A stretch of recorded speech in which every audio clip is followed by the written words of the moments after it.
Hi friends, బాగున్నారా? ఈరోజు night వర్షం వచ్చింది. చూడండి అన్ని నీళ్ళు ఎట్లున్నాయో. అంతా అక్కడ తగ్గుంది కాబట్టి ఆ తగ్గులో నిలబడినాయి వాటర్. అనికి తగ్గుల నీళ్ళన్నీ మిట్టపైకి నూకుతున్నాయి, కానీ పోకుండే ఇద్దరు నూకుతున్నాం అక్కడ. కనీసం ఇద్దరు నూకుతుంటే అప్పుడు నీళ్ళు ఉప్పిపోతున్నాయి. కొన్ని ఎన్నికి వస్తున్నాయి, కొన్ని ముందుకు పోతున్నాయి. ఎందుకంటే ముందర మెట్ట ఎనికి చూస్తే తగ్గు కాబట్టి మా శ్రమ చూడండి, మా కష్టం చూడండి. దయచేసి లైక్ కొట్టండి, సబ్స్క్రైబ్ చేయండి ప్లీజ్.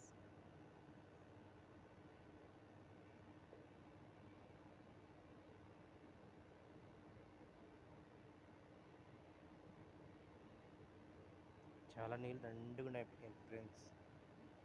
అసలు నూకుతుంటే ఇంకా ఎనికి వస్తాయి.